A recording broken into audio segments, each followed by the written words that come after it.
feel like we're besties now after this. What's up, guys? It's Denise Salcedo. Hey there, everyone. Welcome to the show. It is Denise. You are watching Speak Now Pro Wrestling here today, and we got to talk about a momentous AEW Dynamite. It's been a very, very newsy day, newsy week for AEW in general, so we are going to go and break down all of that. We will be talking about AEW Collision, CM Punk, and just so much more that went down here today.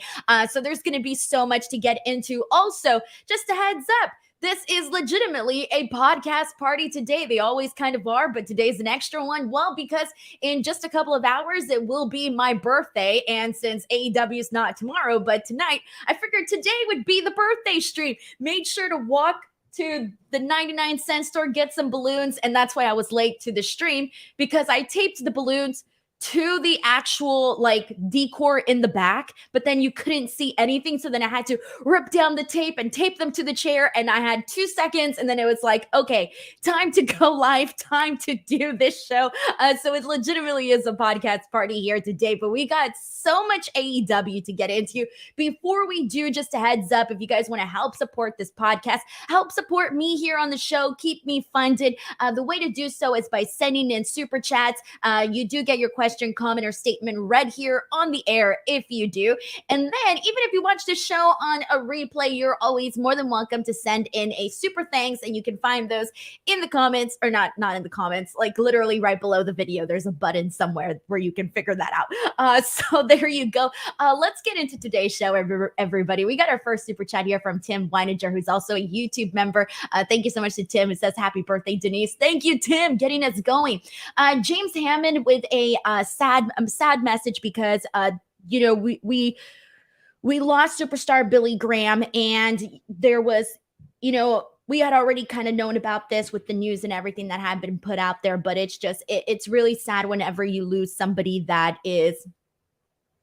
It's always really sad to lose somebody, period. And it's going to be kind of hard to shift on gear. So I'm going to do a really shitty job of shifting back into the AEW fun stuff. So, but still, honestly, though, rest in peace. It's, it always sucks. Really does suck. Darb Steven 77 says, happy birthday, my friend. Thank you for being you. Thank you so much for all of the love, Steven. I appreciate you. Taylor Cannon says, hope you have a great birthday, Denise. Thank you, Taylor, for all the love. Doppelganger 399 says, happy birthday. Thank you so much for the super chat. Andrew Cool says, my biggest concern about Collision is that at the same time they're doing Money in the Bank and SummerSlam, do you see them going to do seeing them going back to doing premium live events on Sundays? Hope not. Look, guys, so let's go ahead and get into AEW Collision. That's going to be our first piece of news here. And so let's talk about that. So we basically got quite a bit of information today, most of which we kind of already knew because the reports had been out there, but it's different to have the reports out there and then to have officially AEW confirm it officially with their own press release and their own announcement and all of that. It's two entirely different things. So anyways, we officially now know, because it was announced at the Warner Brothers Discoveries upfront, that on June 17th, we are going to be getting AEW Collision starting June 17th every single Saturday on TNT from 8 to 10 Eastern time, which is 5 to 7 Pacific Standard Time. So the exact same time that you guys see Dynamite and all of that. So we're going to be getting Collision. They announced that the headliners will include Miro, and that was kind of already expected considering that he came back on the show last week, and he was one of the people that was knocking on the door of Tony Khan, and you can pretty much assume that whoever was knocking on the door of Tony Khan was most likely going to be on this rumored show. We also got Samoa Joe. Samoa Joe is another one. Thunder Rosa is another person that came back last week as well, and she was another person that you're like, okay, you can put two and two together that she's most likely going to be on Collision. We also have Powerhouse Hobbs has been announced for that, and Andrade El Idolo. Now, Andrade, we have not seen in a good amount of time, and we still didn't even really know for sure what was going on there. And so he's officially been announced to be part of this Collision. Now, we know that the reports basically say that there's going to be some sort of brand split. This was not mentioned in the AEW press release, so this is still not legitimately confirmed, but you can tell just like based on the names that there is going to be, dedicated superstars. Oh my gosh, dedicated talent. Wrong promotion, Denise. Dedicated talents to certain brands. And because if not, then you would have gotten these other names, your top names like Kenny Omega or whoever else would have been included in this press release, and they weren't. So that basically kind of lends itself to letting you guys know, like, hey, there is going to be this brand split. Whether or not it's going to be like a hard brand split or a soft brand split, who knows? Reports also said that it's mainly going to be more so for the men and not so much for the women. So you might be seeing that mainly on the men's side for the split of who you see on Dynamite and who you see at AEW Collision. And so that was basically what was announced today in the press release. Well, Tony Khan had an additional announcement today, or rather just like supplementary information here. And the supplementary information, so he basically, made an official announcement on the TV broadcast that, hey, we are going to be getting this new show. It's going to be called AEW Collision, blah, blah, blah. And he also announced that next week, and this is the part that you're wondering, what's going on? Because the rumors for a long time, for quite a while, have been that CM Punk is going to be part of AEW Collision.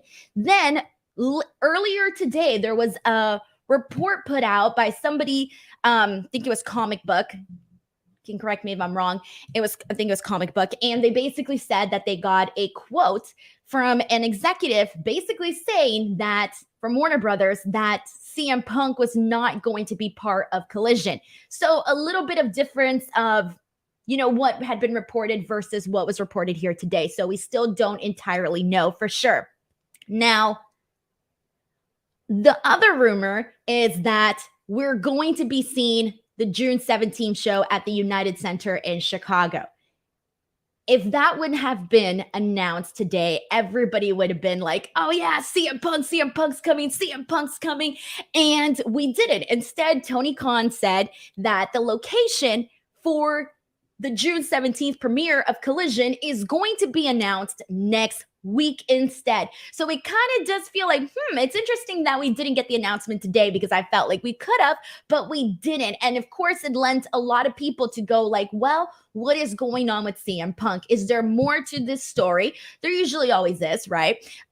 Is there more to the story? Why wasn't that announced yet? Unless there's been, I don't know, some sort of change in that. Who knows? We'll find out next week, because next week is when they're going to make the official announcement of where it's going to be. However, we do know that the following Collision shows on the Saturday, June 24th will be in Toronto. The following week, again, in Hamilton, Ontario. So they're going to be doing a couple of events in Canada, all the way until finally the end of July. They'll be in Newark, New Jersey. So that is basically where we're at in terms of Collision, what we know and what has been announced. Thank you so much to Andrew Cool. And I'm really excited for the show. Heads up, I am going to be reviewing the show here on every Saturday. I will be here to talk about Collision. I'm really excited. I hope that it's a good show. I've said this before. And what I want to say here in regards to Collision is that I just hope, and I don't think it will, but I really hope it doesn't become what Rampage has become, because Rampage has become a show that I used to cover legitimately every single week. I used to make dedicated time to talk about the show every Friday along with Smackdown. And recently it has just kind of become a show that doesn't feel like must-see television. And so I do hope that we do not get that with Collision. I want to see Collision as close as possible to resembling what we see with AEW Dynamite, because I do think that if this is a Saturday show and you want people to give their Saturday, 2 hours of their Saturday, when they could be out doing,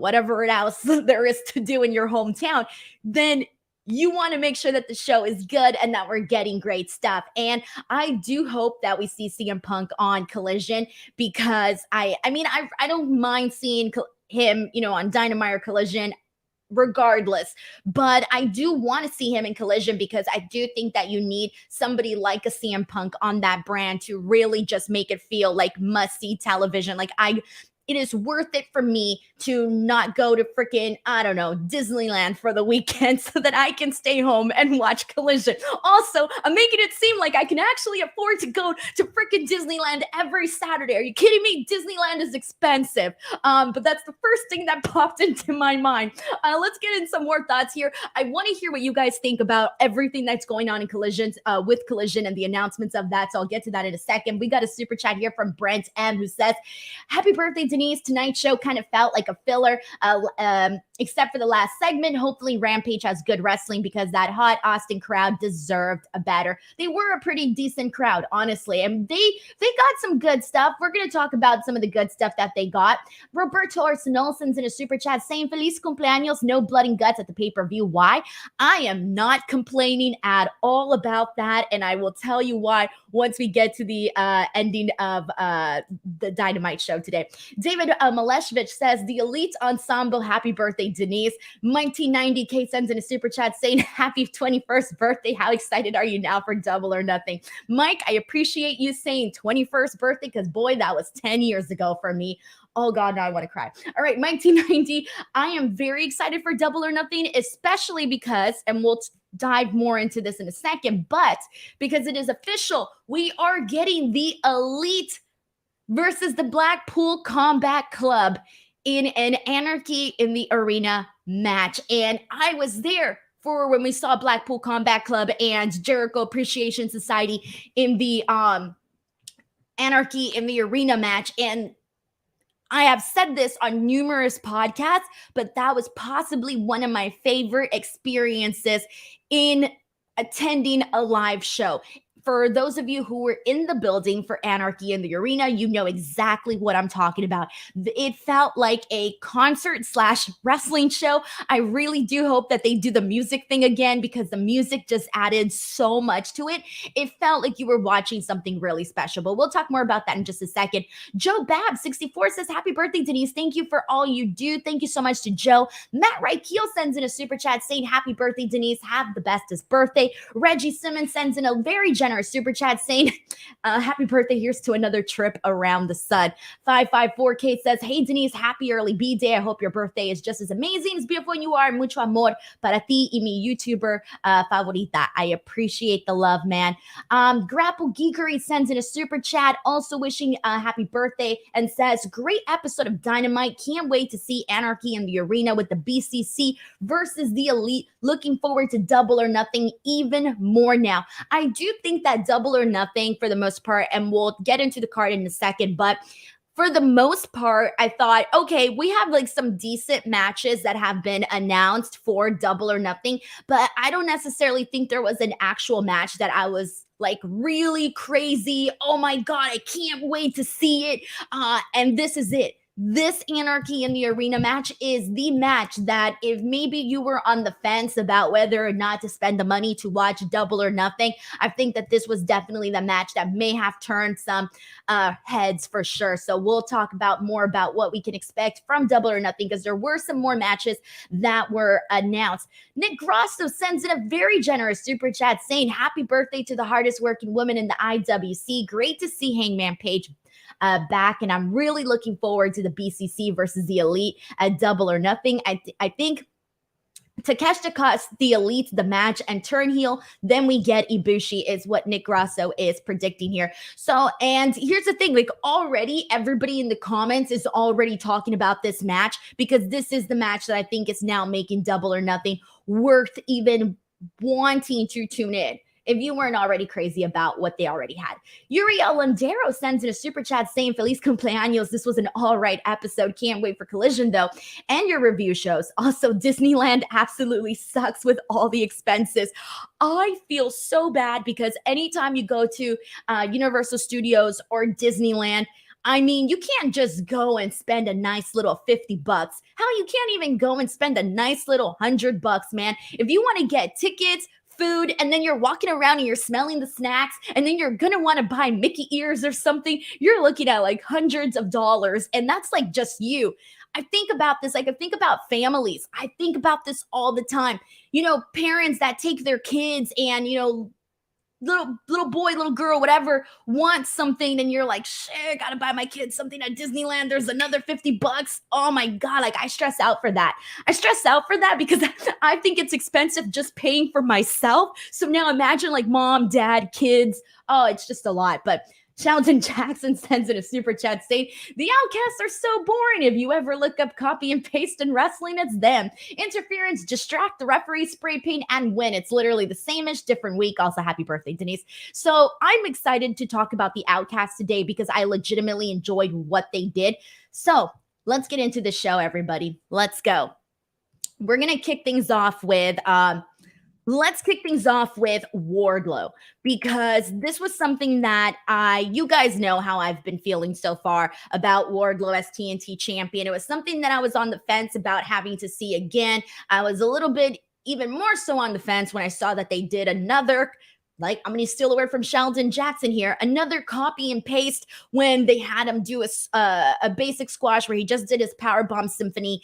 And that was not what I wanted to see because I felt like they had been doing a lot of that. But because they had already started and this feud with Christian Cage and Luchasaurus was already looming, it was something that was keeping me engaged because I am a fan of Christian Cage and I'm a fan of what he did with Jungle Boy, and I think he's going to give Wardlow the story, the match that is needed. And today was a perfect example of that because I loved the beatdown that we got of Wardlow here today. So Wardlow's out there. He ends up getting confronted by Christian Cage and Luchasaurus. So they have this face off here, and Cage basically tells them, I'm going to be TNT champion. And this ends up leading into Wardlow fighting the both of them. Of course, he's outnumbered, so Luchasaurus and Christian Cage basically get the best of him, but it helps that Christian Cage got Wardlow with a low blow, so they were really able to take advantage of him. And what we saw here was great because we saw Luchasaurus get him with the big boot. We saw Wardlow get hit in the face with a ladder. We saw Luchasaurus chokeslam Wardlow into a ladder that completely bent in half. And then Christian Cage got that exact same ladder, flattened it out with his foot, and then got him with the kill switch onto the ladder. So this was a really good beat down. Like, if we're gonna get beat downs, this is the one that you do. But what I also liked was that backstage, Arn Anderson later on in the show confronted Wardlow as he was in medical and basically tells him, what are you going to do? What are you prepared to do given what just happened out there with Christian Cage and Luchasaurus?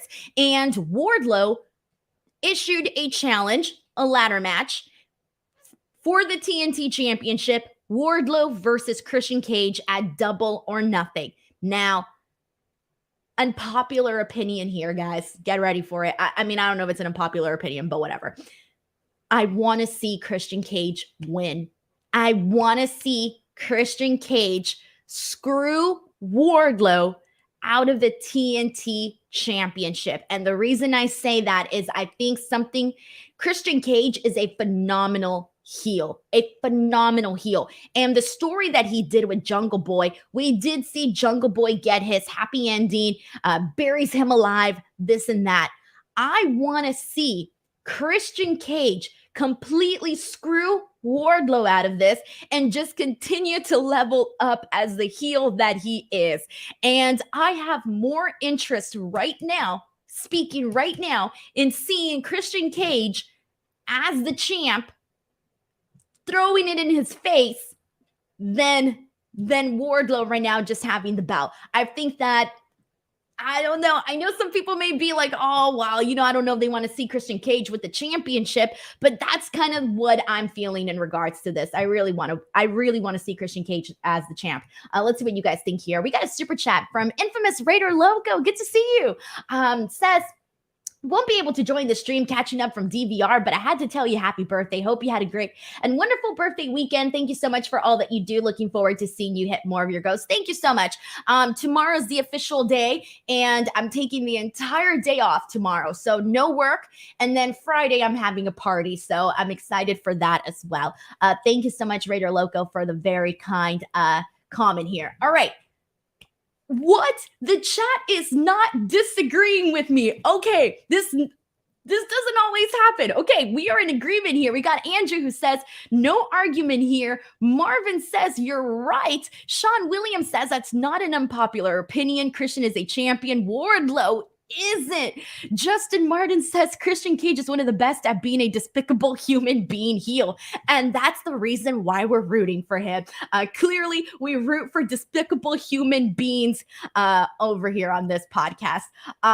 Honestly, but here's the thing though. I know Nick Grasso says no more hot potato booking. I get it. We've been seeing these belts bounce around. Well, this belt bounce around a whole lot, but I feel if it serves a higher purpose, and the higher purpose could be just to really spice things up with Christian Cage as this, massive heel to keep an eye out for on, the AEW roster.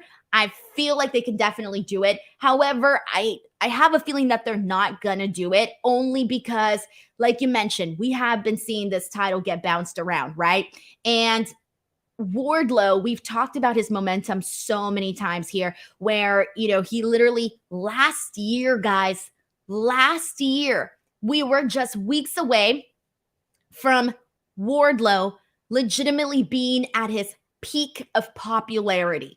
Because as you guys remember, AEW Double or Nothing last year, we got Wardlow and MJF in the opening match of the night after there were all these reports that MJF wasn't going to show up to face Wardlow. And let me tell you, the people already liked Wardlow for who he was, but when those reports came out and all of the drama surrounding MJF, people wanted to see Wardlow. I think people wanted to see Wardlow get his opportunity, not get him to get screwed out of the match on Double or Nothing and screwed out of this storyline that they had been telling. So I remember being in the crowd, Wardlow coming out and everybody just going nuts. And when he beat MJF, he felt like the biggest, or one of the biggest, excuse me, because we had CM Punk and Hangman Page later that night, so I need to rephrase what I said there, but he felt like one of the biggest stars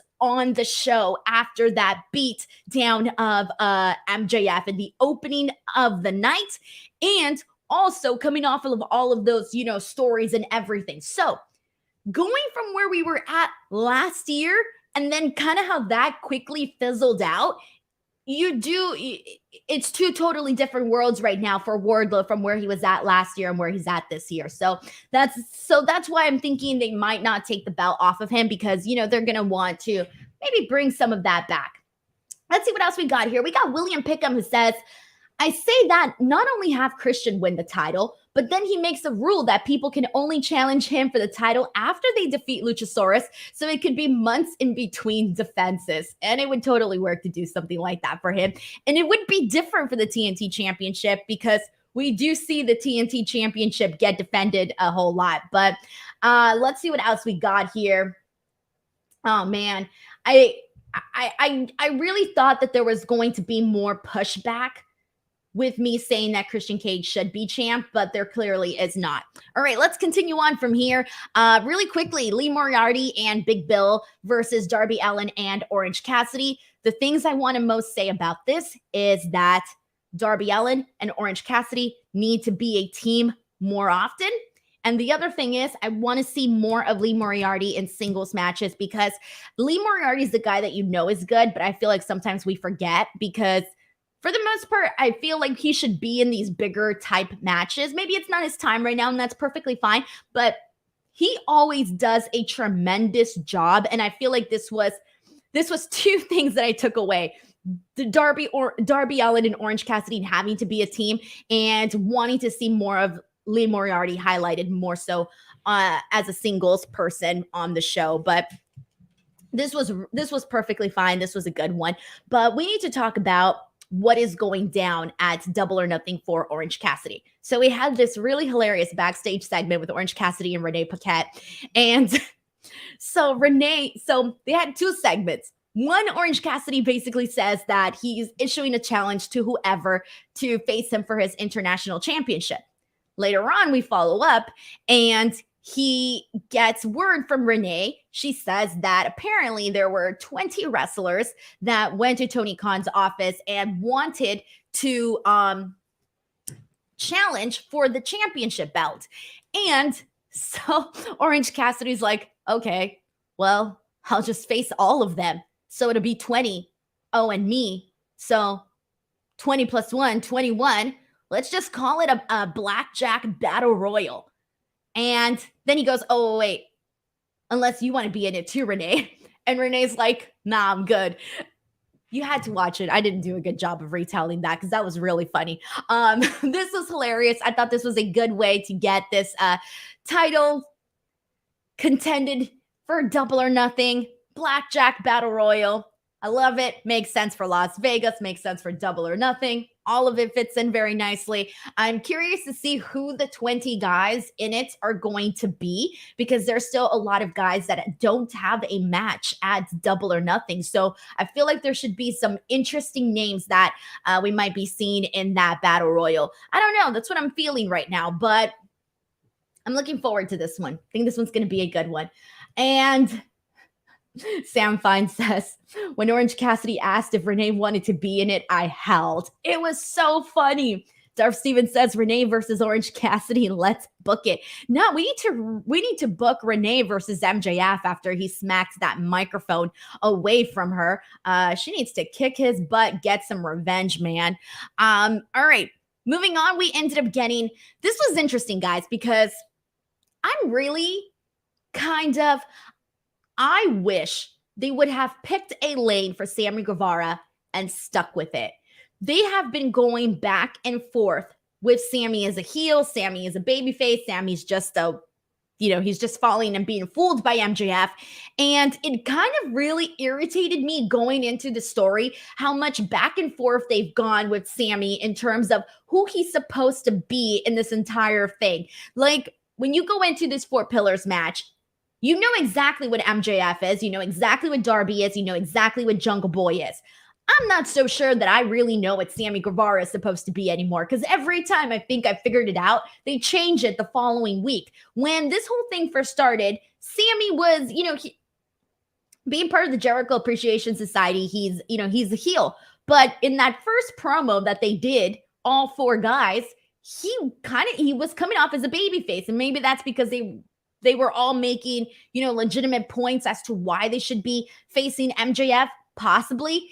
And then afterwards, he went in and became MJF's stooge, MJF's annoying bestie, with him basically taking a paycheck to do whatever it is that MJF wanted him to do, which was basically screw Darby out of getting a actual title shot and having him basically take an easy win against MJF. So he kind of went from, maybe he's going to be seen as the somewhat of a good guy in this, to no, he's not. And then today, he does this quick squash match with Exodus Prime. I guess he was making his AEW debut. And then he cuts a babyface promo. He's basically talking about his early start in Texas. And he tells the people, I've made mistakes, but you guys have watched me grow up. You're watching me grow up in front of everybody. And to me, I'm thinking, why are we going back and forth here? They should have stuck with something for Sammy, because I don't know if I'm supposed to be rooting for him or not. Am I supposed to be rooting for Sammy here? Because 2 weeks ago, I definitely wasn't. But then 3 weeks ago, I was. So now I kind of feel like they just really needed to pick a lane with Sammy and kind of stick to it a little bit here. So it did kind of feel, a little bit all over the place with Sammy. But that was my only gripe with this Four Pillars thing, legitimately. Mike T90K sends in a super chat saying, didn't know you were over 30. I think we're the same age. Anyways, which match would you have closed, Double or Nothing? I say Anarchy in the Arena should close it. Anarchy in the Arena is going to be exciting wherever they put it. I feel because it is the biggest match and the coolest match, they could definitely close it with Anarchy in the Arena, but I still definitely kind of see them closing with the Four Pillars match, though. Although I would not be opposed to them closing with the Anarchy in the Arena. Mike T90K, thank you so much for the super chat. And let's see what we got here. This is from Justin. his thoughts on Sammy. He says, they're trying to frame Sammy as a good guy here, but he's naturally not likable. He comes across as disingenuous. He's not a victim. He's been pushed as much as anybody in the company. Here's the thing, though. I do think that if they would have stuck to a certain path with Sammy from the very beginning, I do think that the crowd would have gone behind him, because there have been a lot of moments where the crowd does somewhat get behind Sammy, but then they remember that they don't like him. But I think if you fool us enough for a long period of time, then eventually some of us might get on board there. So that's the only thing, because I would have really liked to go into this match either really disliking Sammy or really rooting for Sammy. And now it's kind of just like, oh, well, Sammy's part of it. And considering it's his first time getting a title shot as well, I feel like that should be even amplified more so, make it a bigger deal that he's getting this opportunity. I don't know. I feel like I just mainly care more so about MJF and Darby Allin in this. Even Jungle Boy, to me, kind of feels like extra. To me, the main course in that 4 pillars match is Darby Allin and MJF. Stephen Marchulli sends in a super chat. Thank you so much to Stephen. He says, happy birthday, Denise. Who would book to beat MJF for the title? Right now? See, there's guys that I know that I want to see as AEW champions, right? I mentioned a while back, or not a while back, but I mentioned when Jay White came into AEW, I mentioned him as one of those names that I would love to see as AEW champion. And it got some mixed reactions, but he's definitely somebody that I would want to see hold that title. But it is hard to say right now who I think would defeat MJF. I don't feel like I have a specific name of somebody that I think should be beating MJF, because MJF is very special. He's a big deal. And some people may not see it. I don't know, but I definitely see it. I see MJF as a big deal. I see him being a very, very strong heel, a very strong personality for AEW, thus making him a strong champion, a different kind of champion, a different kind of champion than what Moxley was, than what Hangman was, than what Omega was, all these different types of champions. But there's a couple of people in here saying Adam Cole. Oh, man, guys, I love Adam Cole. Don't get me wrong, but shit, I don't know if I want to see him defeat MJF for the title. I don't know. I'm not sold yet, and I love Adam Cole, but I just feel like, oh, man, just like MJF's very, very special and very, very unique. Like MJFs do not grow on trees. So that's why I'm a little bit like, I'm not completely sold yet. I don't know who I want to pick to everybody here is saying Adam Cole. So there you go. Who the hell cares what I say? Gerardo Asensio sends in a super chat saying, happy birthday, Denise. Hope you spend it well tomorrow and enjoy your birthday. Thank you so much, Gerardo. I'm hoping to chill and just have some time off and not think about anything that stresses me out. So that's nice. Gerardo, thank you so much for the super chat. And let's see who we got here. Morningstar says, I want to see Jay White beat Orange Cassidy for the International Championship. That would be good. I think that would be really good. Sam Fine says, there is literally no one on the roster prime to beat him in regards to MJF. Yeah, guys, you see what I mean? But there's a lot of people saying Adam Cole here. So I guess Adam Cole is legitimately the top option right now, at least based on the chat. All right, and let's press on from here. We ended up getting this. This has been incredibly hokey, by the way, and I really love it. So Tony Schiavone brings out Sanjay Dutt, Jay Lethal, Satnam Singh, and they end up getting attacked by FTR. This becomes a whole entire melee where we end up getting Karen Jarrett, the wife of Jeff Jarrett. She comes out. She ends up helping, Jeff and Jay and Satnam and all of these guys. She's helping them out. She has her big moment. I forgot who she gives somebody a low blow. I forgot who it was. And afterwards, we end up seeing FTR take guitar shots to the head. This whole story between FTR and Jeff and Jay have been legitimately ridiculous. Ridiculous. But I fucking love it. I don't know why. It is a mess.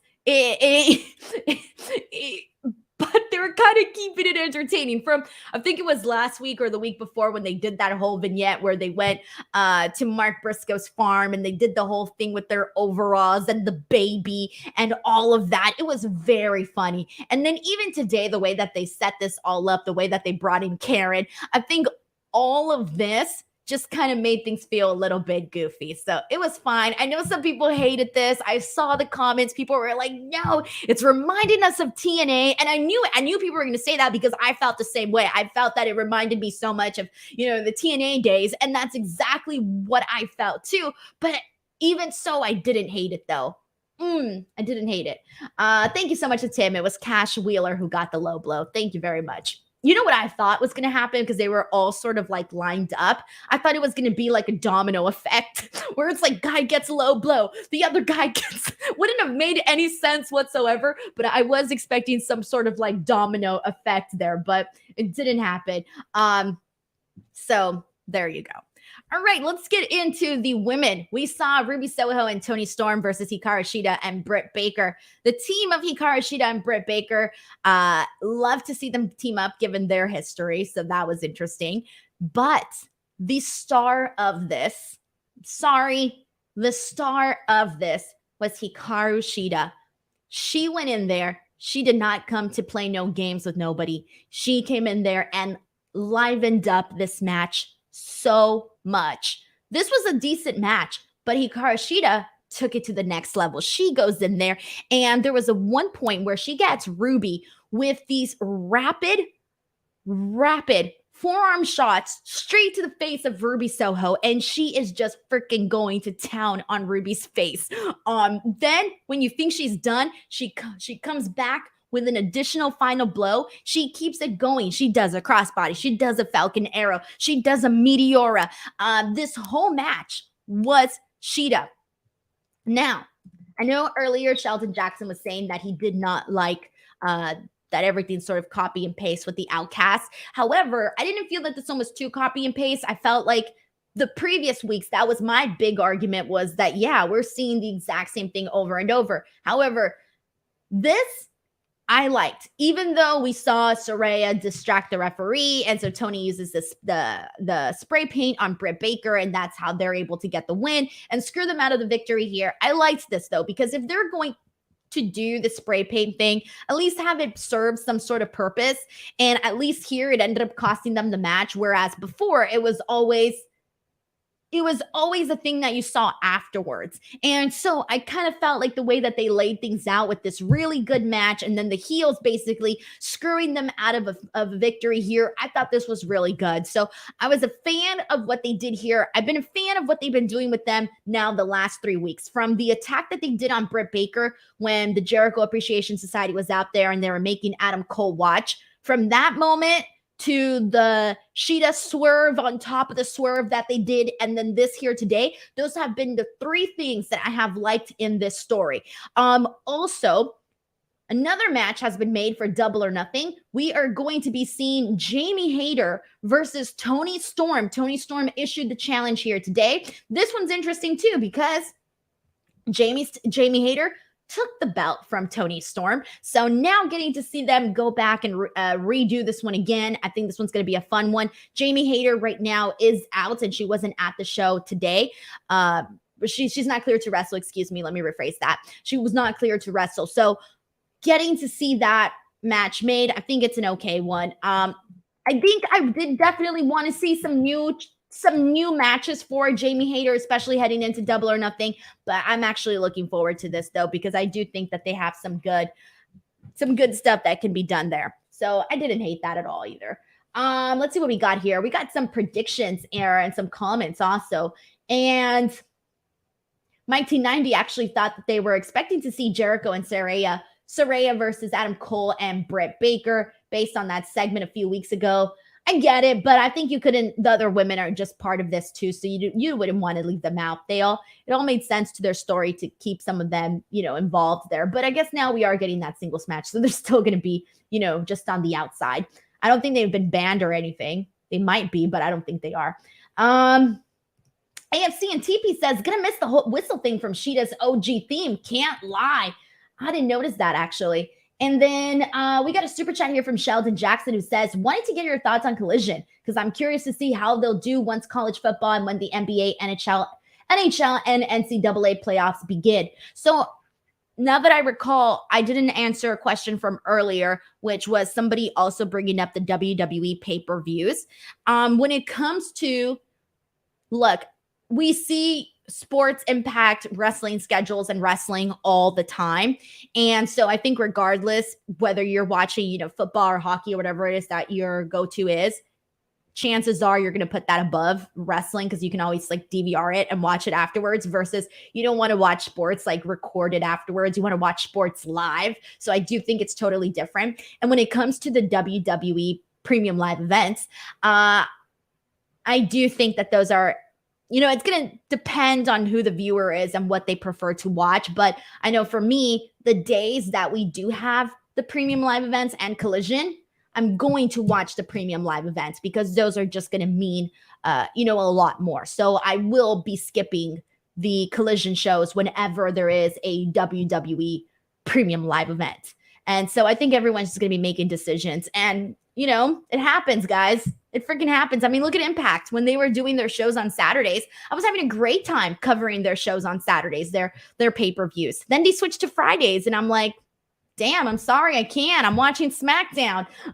Now I can't cover those shows. So you just got to make decisions on what you choose to watch. It's kind of impossible now to watch everything. And there's people that do. Trust me, there's people that definitely do. Carlos Franica sends in a super chat saying, happy birthday. Hope you have an awesome one. What announcement did I miss about the new show in Chicago? So they didn't announce a show in Chicago. They said that, or Tony said that next week they're going to be announcing the date the location for the June 17th premiere of Collision. So it still hasn't been confirmed that it's going to be in Chicago. However, the reports and the rumors for a very long time have been that it's going to be in Chicago. But AEW has not yet made that announcement yet. Thank you so much to Carlos. And I broke down more of what Tony Khan said also earlier in this podcast. All right, so let's press on from here and see what else everybody is saying.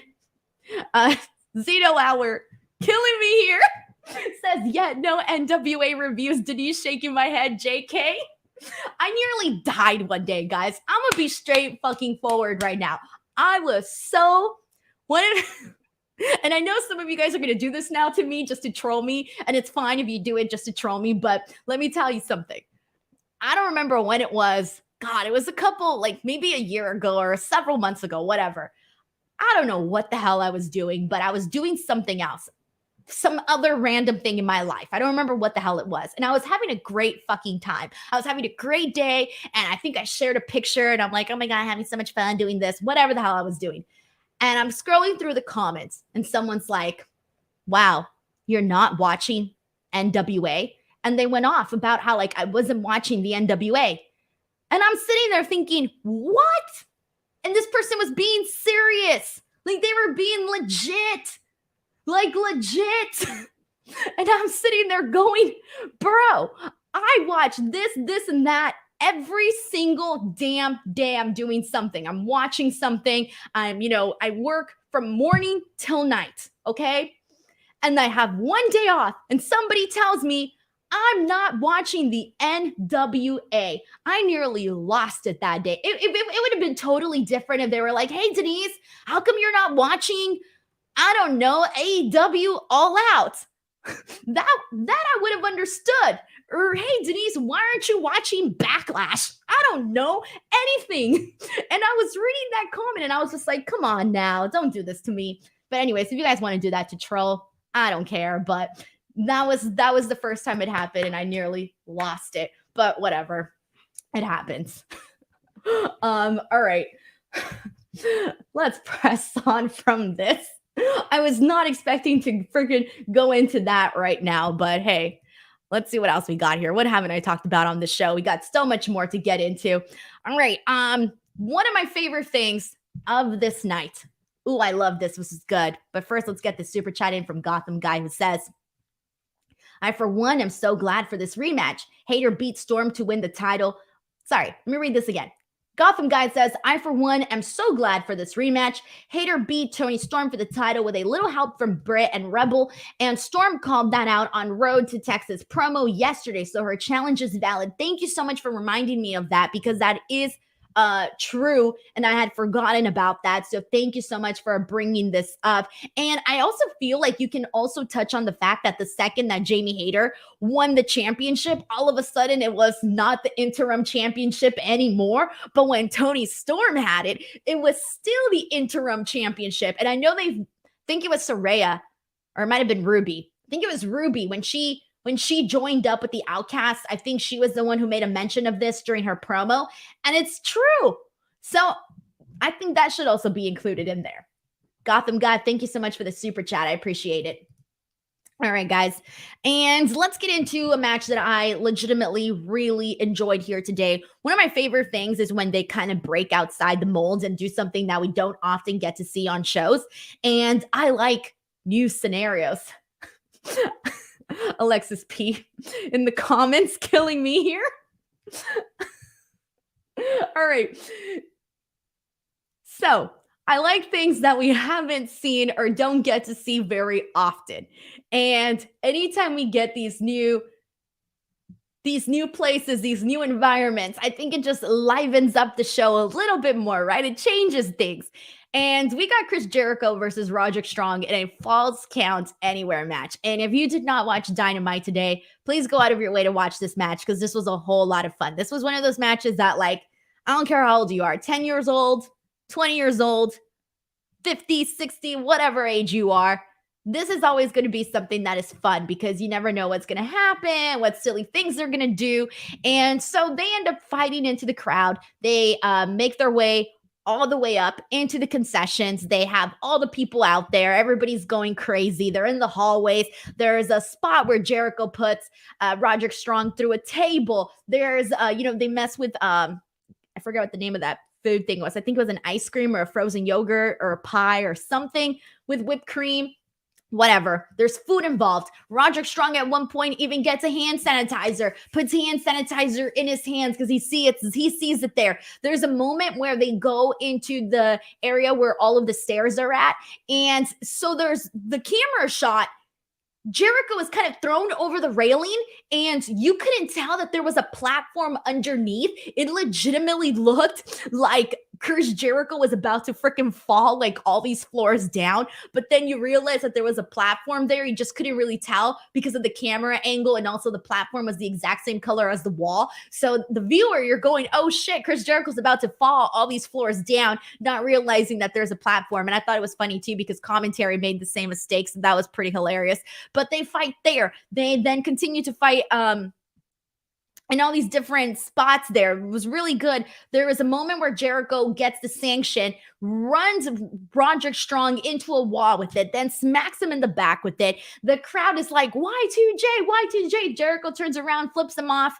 This was really good. They eventually make their way outside the arena. Now, Adam Cole was banned from this match, and so he couldn't like be in the arena for it. So they make their way outside, which in turn basically ended up being Roderick Strong's plan, because they go out there, and so Jericho is outnumbered. Adam Cole goes in there and hits him with the boom, and Roderick Strong ends up winning this match with the help of Adam Cole. And so Jericho is basically like laying there in the grass, in the dirt, his back all muddied up. And it was just a very fun visual, especially when Adam Cole creeped up right behind him, because Jericho has like all of this stuff on his face and Adam Cole's right behind him. And it's things like this that I think fans always remember a little bit more. And so this definitely was really good stuff. I love this stuff, guys. Tim Weiner just says, made me want ice cream. Man. Thank you, YT. It was Mr. Softy. Thank you, Mr. Softy. All right, let's see what else we got. There's some good stuff there. Really good stuff there. So please, if you did not watch this match, this Falls Count Anywhere match, go watch it. This was good. I didn't like, how do I say this? I didn't know what hopes I really had for Roderick Strong in terms like, I think I just got so used to seeing what we were getting in the latter period of NXT. And it'd been such a long time since I had really seen a match that absolutely killed with Roderick Strong. It had been a while, a real while. And so this was a reminder of like, hey, you're a fan of Roderick Strong. And this was a definite match that reminded me of what Roderick Strong can do as a performer. So I was happy to see that. And I feel a little bit more excited now than I probably was a couple weeks ago. So this was good stuff. We got 554K, who's a YouTube member here, says, yeah, I love that match. That was awesome. I love how the crowd was following them around, and it was awesome when they went outside. I agree. Good stuff there. And Justin Martin points out that they said Cole was banned from the building. The match went outside the building. Way to beat Jericho at his own loophole game. Yeah, and I liked that because it just made Strong and Cole just look very smart. All good stuff. All right, and Alexis P says, would have been better if Roddy paid for the ice cream. Good stuff, guys. All right. After this, we got Roosh versus Jungle Boy. I kind of, this was also a good match too, but I think given that we had just come off of that match with Jericho and Roderick Strong, I did find myself kind of taking a second to really get interested in Roosh and Jungle Boy, but I think Roosh did a phenomenal job of making sure that I was, because he was very, very aggressive in this match. He went at it with Jungle Boy. Jungle Boy at one point got busted open, and I loved the finish of this match. And I don't usually like these types of finishes, but I like the way that this worked because, Jungle Boy, you got to protect Jungle Boy. He's going to be in he's going to be competing for the AEW championship at freaking Double or Nothing. You don't want him to get a loss here. It wasn't a strong finish for him, but it was still a good one though, because Roosh starts arguing with the referee and they get into it a little bit. And so Roosh ends up screwing himself because Jungle Boy takes the opportunity to roll him up, get the pin. He takes advantage. Roosh screwed himself. Jungle Boy gets the win. I liked this, even though it's not like a super strong finish for Jungle Boy, especially that he's going into this big match. I get it, but I thought this match was fun. I thought that Roosh looked really good in terms of bringing out that attitude that he has in him, and he does a really good job of always showing that in his matches. But I did like the ending of this. This was fun. And they did have to follow up a match that, had people, just in a different atmosphere. So I like this. I thought this was really good. All right. Afterwards, we ended up getting the main event of the night, which was Jay White versus Ricky Starks. And here's the thing with this one. This is one that is kind of odd because Jay White and Starks are, these are two guys that I think people really like. I know I really like both Jay White and Ricky Starks. But for some reason, I didn't think that this feud was necessarily all that hot. Like I had kind of even forgotten that it was going to be happening here tonight. Like it wasn't a thing where, the whole week I'm going, oh, I can't wait to see this match. No, I kind of forgot. And so it was because I didn't think that they did much with the story, right? But with that being said, during this match, I thought they did a really great job of having people get interested in the match, get people caring about what was happening in the ring. Ricky Starks got a lot of really great reactions. This was a solid match that ended up furthering this feud when I thought that this was kind of be the end of it. I kind of thought that they were going to maybe just, hit it and quit it and be done with it. But no, they actually ended up furthering this a lot more than I had anticipated. So we end up seeing there's a moment where Juice Robinson gets involved and he brings in a chair and he tries to hit Ricky Starks with it. But instead, Ricky Starks takes the chair away and hits Jay White with it and thus gets himself DQ'd. So that's pretty much how this ended, basically letting us know, hey, this is clearly going to continue. And I feel that it kind of needed something like this because like I said, this feud wasn't that hot going into this match. And I think Ricky Starks having this moment ended up making it feel a little bit more interesting so that when we do get this match again, I feel like people are going to care maybe just a little bit more. So we'll see. And Let's see what else we got here. AFC and TP says, I like how Starks realized he got disqualified for hitting him with the chair and concluded with the, oh, still worth it. I love that because, again, I thought this was going to be very straightforward. I thought, okay, whoever wins here, that's it. We're going to move on for both of these guys.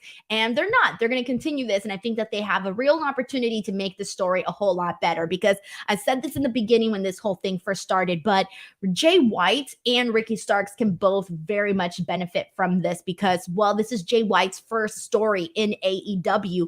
And it's with Ricky Starks, who has gotten, really hot, really popular on the roster and is making his way up, climbing up that ladder. So I feel like both of these guys can very much benefit from that. And I do see Jay White, really being up there. I would love to see him do a program with MJF. Holy shit, I would really love that. Like, really want to see something like that. But anyways, that's where we're at with all of that. Before I continue on, we got a couple more things to talk about. We got to talk about the big moment at the end where we saw the Elite reunite with Hangman Page returning. We're going to get to that in just a second, but we're also going to talk about a little bit more about the Double or Nothing card and where we're at right now with Double or Nothing. So let's get into this. Don Callis, last week, when we were watching Kenny Omega versus Jon Moxley in the steel cage match, we saw Don Callis turn on Kenny Omega after all these years, after everything they've been through. He turns on him. And so he comes out and he's supposed to be addressing why he did what he did to Kenny Omega. And he's out there. The crowd is chanting, piece of shit, piece of shit. I love that chant, by the way. I love that chant. And so he says, instead of talking about why I did what I did to Kenny, I'm going to talk about what Kenny did to me. He then goes on to say that he is the victim. It's not Kenny Omega. It's Don Callis. And that without him, there would not be a Kenny Omega. So Kenny comes out. He's pissed off. He ends up getting attacked by the Blackpool Combat Club. Prior to all of this, we saw a backstage fight between the Young Bucks and the Blackpool Combat Club that saw the Blackpool Combat Club basically win that little fight that they had backstage. So Kenny Omega's getting his ass whooped by the Blackpool Combat Club. Finally, the Elites come out, and it's still not enough people. It's just, 3 of them. They're still outnumbered by the BCC, and they have weapons and all this. But finally, Hangman Page's music hits. Hangman Page comes out to this massive pop, and then he stands next to Kenny. Kenny hands him the broom. They make their way there to the ring and they brawl with the BCC. After they get the best of them. Afterwards, we end up seeing a quick promo from Page, and he basically says that we are the Elite. Basically reuniting with Kenny, with the Bucks. They're all back together. They're all friends again. It's all happy stuff. And then he says, we're also going to make this match for Double or Nothing, the BCC versus the Elite in Anarchy in the arena. And that's it. Shit hit the fan. Shit hit the fan because you're getting multiple things here. You're getting Kenny and Hangman back together again along with the Bucks. Hangman all Elite once again with the Elite. And then you're also getting this big matchup that has been made for Double or Nothing. This was a win-win across the board. I think that this is the thing that definitely added what we needed to really spice up this Double or Nothing card. So how did you guys feel about seeing Hangman Page return with the Elite? Let's see what we got here. We got a very generous super chat from Justin Martin who says, happy birthday, Denise. God bless you. Anarchy in the Arena becoming official was a great gift for you. Hangman Kenny and the Bucks finally fighting together again was an incredible moment. It felt like a big deal as it is. And for those that, have been fans of AEW now since it starts, I feel like this was something that already the feud between the Elite and the BCC had added so much to the show. I've been loving the presentation of the Blackpool Combat Club with them just going out and not giving zero Fs whatsoever and just being these bad guys that are just kicking ass. That's what you want to see. That's what you've been wanting to see from the BCC. And I'm so glad that's what we got. And so that was already livening things up. But now with the added addition of Hangman into all of this that was chef's kiss. That was what we needed. Thank you so much to Justin Martin. And we got everybody here in the comments basically saying the exact same thing. Everybody is here for all of that. Let's see what else we got. 554K YouTube member says, yeah, that ending was really good. I'm happy Hangman is back, and I'm looking forward to that match of Double or Nothing. That will be a 10 out of 10 match, just like the ending tonight. Oh, man, guys, it was really great stuff. So let me just get the updated card here. Let's talk about the updated Double or Nothing card and break it down as to what's been happening. We also got a super chat here from Christopher Marino. Thank you so much to Christopher, who says, I loved everything about the BCC versus the Elites. The match will rule. Also, still leaving the mystery with Callis. It's so good. Also, Hangman versus MJF down the line. Happy birthday. Thank you so much. And yeah, Hangman Page versus MJF isn't something that I haven't even mentioned. And I'm so glad you brought it up because that's definitely, ooh, I'm sorry. I'm just thinking about all these things here. And now you got me going. Damn, I want to see that too. I think that's what I like too about MJF being champ is that you get to see all these different types of matchups and different people to go at it. And Hangman, we've seen Hangman get freaking fired up. That feud that he had with Jon Moxley was incredible. So I would like to see him and MJF down the road. Christopher, thank you so much for this very, very generous super chat. All right, let's talk about this Double or Nothing card. Before I do, just a heads up to everybody. The next time that I will be back here, I still haven't decided if I'm doing a Q&A on Friday. I may or may not do a Q&A on Friday. I won't be here Friday night because I am celebrating my birthday. I'm throwing a party. So I'm going to, nobody better message me and be like, Denise, why aren't you watching the NWA? Denise, why aren't you watching Smackdown? How dare you celebrate your birthday on a Friday night? Stay home and watch Smackdown. Actually, I'm gonna laugh my ass off when I see those. All right. So yeah, for Friday, I will not be here because I will be having a party, having a little bit of a life. But Saturday, I will be back on Busted Open. Please make sure to check that out on SiriusXM. If you guys haven't checked that out, please do.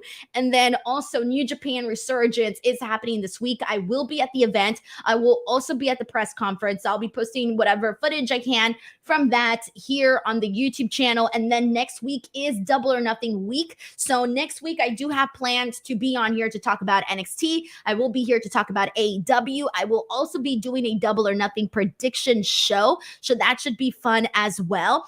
And then I'll be in Las Vegas for Double or Nothing. So it should be a good couple of days.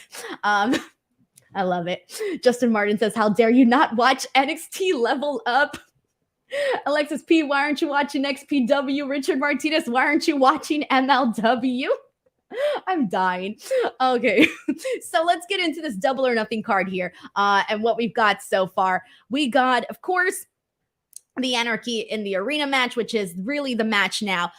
Jamie Hayter versus Toni Storm for the AEW Women's World Championship. We're getting the 21-man Blackjack Battle Royal for the AEW International Championship with Orange Cassidy defending against 20 other competitors. We're also getting a ladder match for the AEW TNT Championship with Wardlow versus Christian Cage. Then Jeff Jarrett and Jay Lethal, will they walk out as AEW World Tag Team Champions? Can they defeat FTR? We'll see that as well.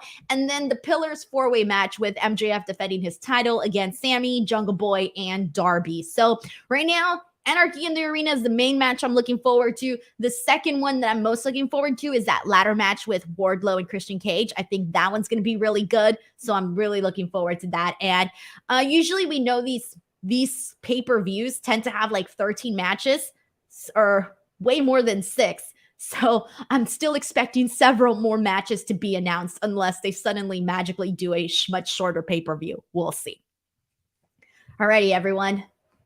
That is it. That was Speak Now Pro Wrestling for today. Thank you guys so much for tuning in, as always. And again, if you haven't already, head on over to Apple Podcasts. If you like this podcast, please leave a review, leave a comment. I do read them here on the stream whenever I get the chance. So, or whenever I see them pop up, I grab them and I pull them up here. I just read one on Tuesday. So do that. The link is in the comment section below. It really helps spread the word out, get the word out about the podcast. I was very happy. Someone sent me, what was it? I think last week, someone sent me a screenshot that this podcast was ranked number 13 in the UK wrestling podcast charts. I never even looked at it. And someone sent me a screenshot. It had gone up 110 spots and was at number 13, which is huge when you think about how many wrestling podcasts there are. So please check those out. I'm on Spotify, Anchor,